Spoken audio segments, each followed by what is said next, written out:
Assalamualaikum warahmatullahi wabarakatuh. Alhamdulillahirabbil alamin. Syukur kita kepada Allah Subhanahu wa taala dan sholawat kita kepada baginda Rasulullah dengan menyebut Allahumma sholli ala sayyidina Muhammad wa ala ali sayyidina Muhammad. Assalamualaikum ya Rasulullah.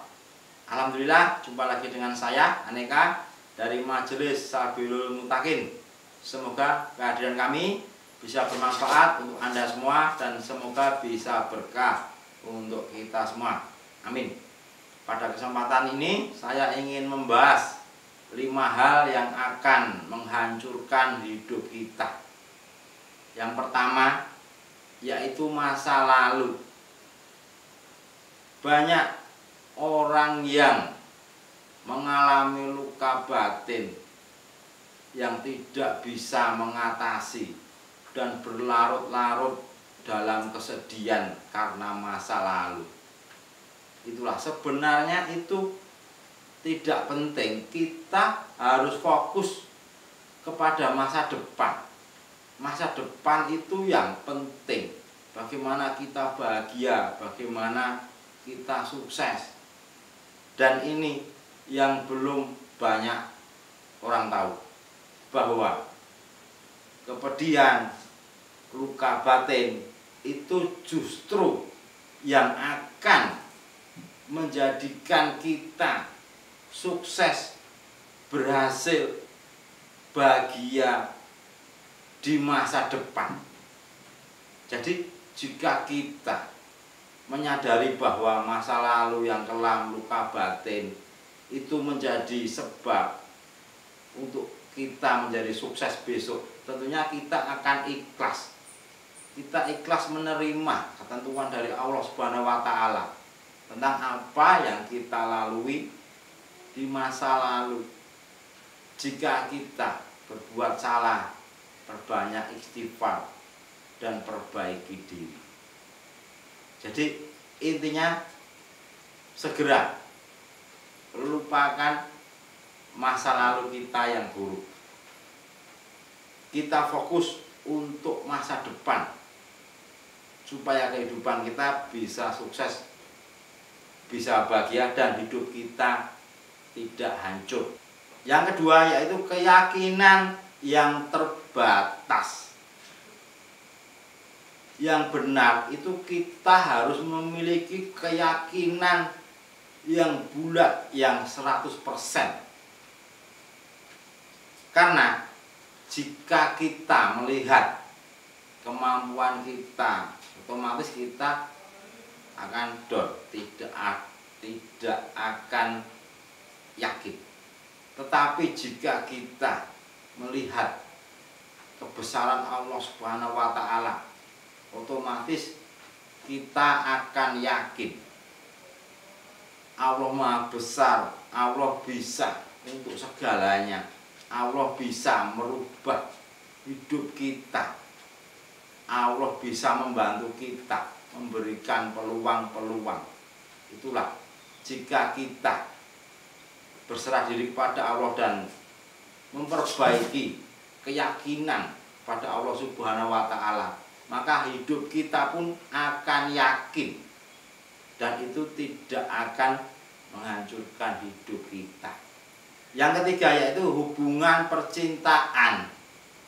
Banyak orang yang karena putus cinta akhirnya depresi, bahkan ada yang bunuh diri, itu karena percintaan.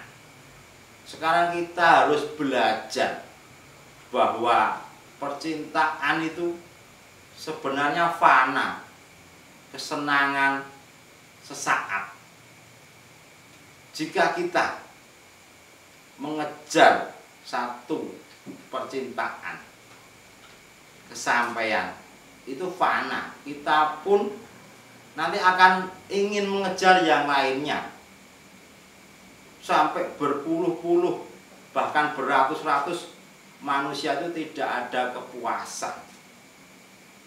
Jadi jika kita menyadari bahwa percintaan itu fana, seandainya kita patah hati, kita mau belajar, kita akan cepat sembuh.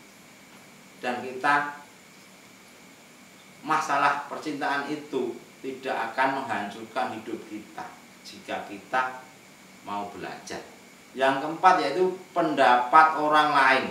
Kadang kita terpengaruh mendengar pendapat orang lain bahwa oh diri kita seperti ini, kita tidak mampu, mana bisa kamu seperti itu, dan kita terpengaruh. Itu yang akan menghancurkan hidup kita. Kita akan down, kita akan minder, kita tidak akan maju. Yang benar itu jika ada pendapat dari orang lain yang menjatuhkan kita, meremehkan kita, jadikan itu penyemangat. Kita buktikan bahwa kita bisa.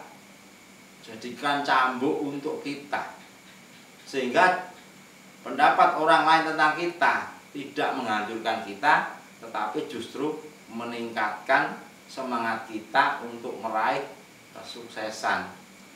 Yang kelima yaitu ambisi yang salah. Ambisi itu sebenarnya juga fana juga.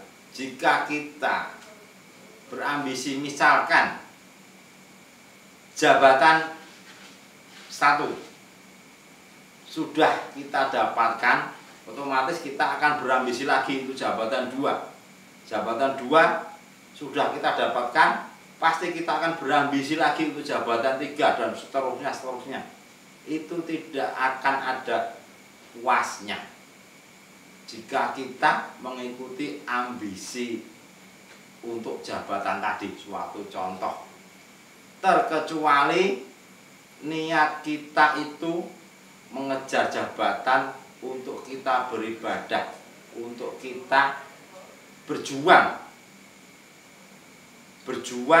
di tempat itu. Insya Allah jika kita mempunyai ambisi ingin berjuang di tempat itu, kita aman. Ambisi kita aman. Ambisi kita tidak membara, tidak melewati batas, dan kita selamat. Intinya jika ambisi yang tidak terkontrol itu akan menghancurkan hidup kita. Yang keenam yaitu uang. Uang jika kita salah penempatan, uang itu akan menghancurkan hidup kita. Kita mencari uang tanpa tahu ilmunya, berburu uang, kadang dengan segala macam cara, walaupun itu salah, tapi tetap dilakukan. Itulah yang akan menghancurkan kita.